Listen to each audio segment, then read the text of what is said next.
Hello, and welcome back to another one of my little chats while I get some work done.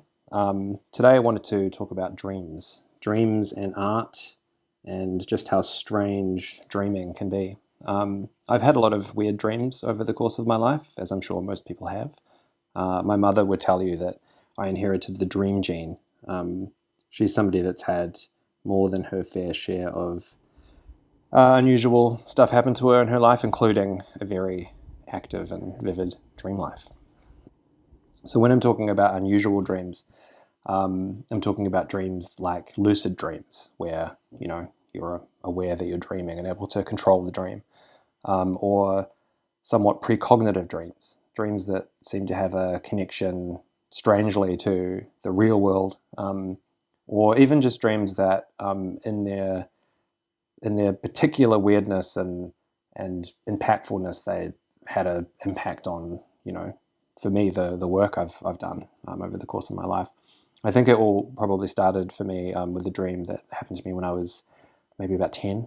I had a fever, and in the dream I'm on an endless plane. And anybody who's been following me for any amount of time would realize that is a location in my dream, the dream world that I set all of my work inside of. And I'm on this endless plane, and there's a tower in the middle, and there's all these monks all around, and they're wearing cassocks, dark cassocks, and hoods, and we're all like harvesting something from the ground. This big, vast, scrubby kind of grassland plain to the horizon. They're everywhere, and I know that I'm not one of them.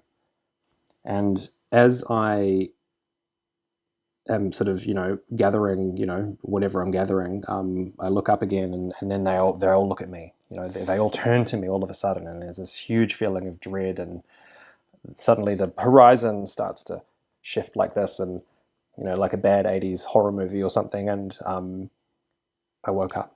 The fever broke, and the monks went on to kind of be the inspiration for a series of interdimensional creatures in my work called the Silent Monks. So it was it's kind of incredible to me that the work I would go on to do had its beginnings in a fever dream when I was 10.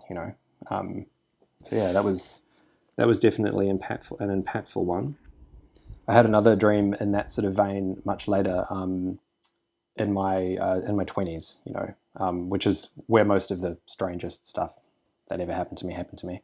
And in that dream, I was in a dark bar. There was neon, there were people everywhere, and there was this group of ornately dressed, elaborately dressed, kind of cultist, sort of sorceresses, and they were like dream witches, and they came up to me and they offered me a big joint with a glowing blue rune on it, and I smoked it, and blue smoke came out, and I hallucinated in the dream, and then they put this. It was like an induction, into their society.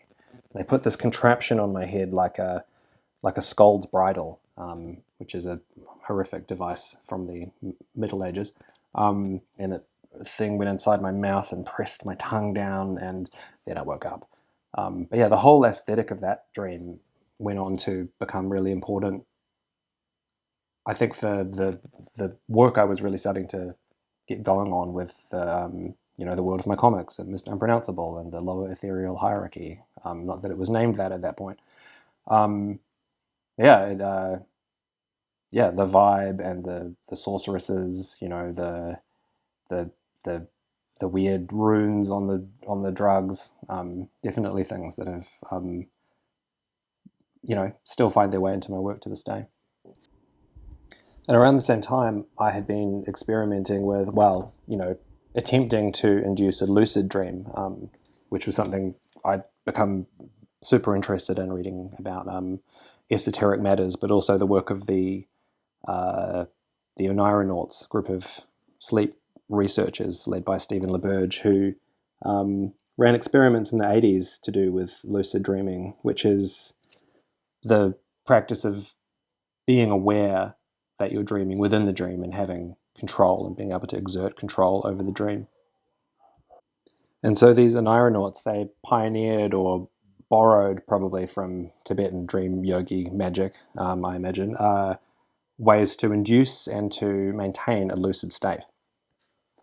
And so it took me a year of really solidly writing down all my dreams. I was doing this already. I used to write all my dreams down. I've got years and years and years of dream journals. I should start doing that again. And the intent that you have to put in constantly all day and just before you're falling asleep, I will have a lucid dream. I will have a lucid dream. You mean to question reality, as much as you can.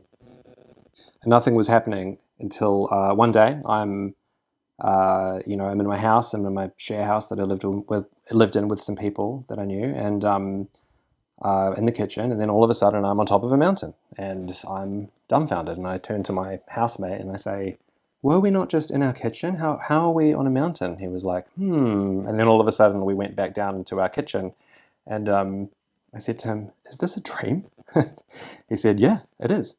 And just like that, I was experiencing this fabled lucid state, and I would not have believed it was as incredibly coherent as it was had I not had the experience myself. So, I don't blame anybody who thinks this is bull, but it really did happen.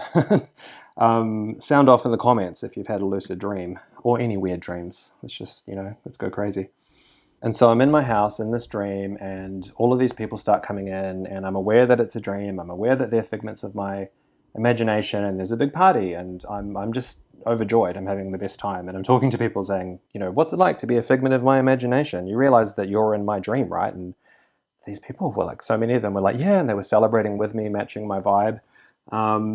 Other people didn't want to talk about it, and other dream people were absolutely against the idea that this was a dream and trying to convince me that it was real. Like Agent Smith and The Matrix, like incredible, even just thinking about that in terms of evolutionary biology, that our brains have evolved to a point where if your conscious mind gets into your subconscious mind, whatever those two things are, part of you will try and kick you out, and but before that happened, I had a great time, and I was, experimenting, and I was walking around and looking at things and touching things, and I was making sure that I was investigating like surfaces, like temperature, texture. Everything felt real. I went to the refrigerator and there was filled with strawberry sundaes, and I was eating them and tasted just like strawberry sundae. And I started a food fight, and jumped on beds, and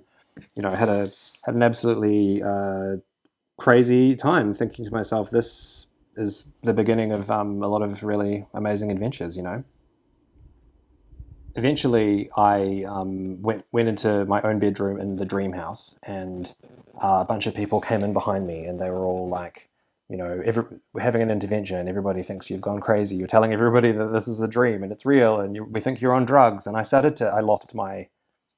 lost the coherence, and I started to doubt myself, going, oh my God. And I went and looked into a mirror, and in the mirror, I saw myself, and I was totally bald, and I had a pail, and I had like black eyeliner all around my eyes, just dripping down my face. And I started like rushing towards, and like my eyes was like two tunnels, and I was rushing through these tunnels, and all of a sudden I'm fighting my way through blankets, and I'm awake. I'm in bed in the same room I'd just been in, but in reality. And I'm sitting next to my girlfriend at the time, and I tell her about the dream. And she says, wow, that's amazing, and then all of a sudden, a bunch of people walk in through the door, and they're like, hey, you guys want to, like 4 or 5 people. They were like, you guys want to smoke a joint? I didn't know them. My girlfriend and I were like, yeah, great, come on. It was like John Lennon and Yoko, and then I woke up again. And I am pretty sure that I woke up. I might still be in that dream. I'm 99% sure. But yeah, it was really remarkable, and it never really happened again like that. I tried and tried and tried, and I kind of just gave up on having it again. I think once I'd had that experience, the absolute passion to have that experience kind of went away. Although I would love to do it again, and I think that what a tool for just for life, being able to do that. Really remarkable. I had some other experiences a little bit later, which were semi-lucid, able to control things. But I don't know. I know a lot of people do this kind of thing all the time. For me, it's still amazing because it only happened to me once. But yeah, I'd love to be able to do more of it. Yeah, a weird one for sure. Lastly, I said at the beginning, precognitive dreams. I've had a few of these which were very weird and specific, but also very mundane, so it's not like I'm predicting anything of any kind of note. But this one I think is pretty funny and telling. I was in the dream, I'm at a party, big warehouse, and big empty room, and there are people outside. That's where the party is. You can see them through like dirty windows moving back and forth, like shapes and stuff. And I'm in the middle of this room, and there's a shower ring, but no curtain. And I need to have a shower. So it's an anxiety dream, and I don't know. I woke up, and I thought, that's strange. And I go to the bathroom, and the house we lived in at the time was pretty gross, and I definitely contributed to that. Again, 19, 20 years old. And go to have a shower. And I'm not kidding you, for the very, very first time I'd lived there, which was a year or at least at that point or more, there was no shower curtain.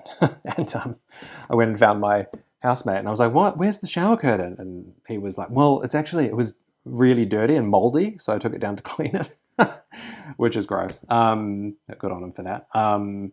Yeah. And what does that mean? Nothing. It's just a coincidence. But yeah, I've had a few of those where just something very specific occurs the next day, usually totally mundane. But I know that a lot of people have those experiences, and I think sometimes it happens to people about stuff that's actually important, which is weird. I don't know. I don't know what's going on. But yeah, dreams are strange. I've had a million more. I'm not going to bore you with any of them. Those are the ones that really stick out to me as, important dreams. Have you guys had any weird dreams? Lucid dreams? Am I making it up, or have you had them too? Yeah, let me know in the comments. Like and subscribe. I'm going to get back to work. But yeah, thanks for listening to me ramble yet again, and I'll see you next time.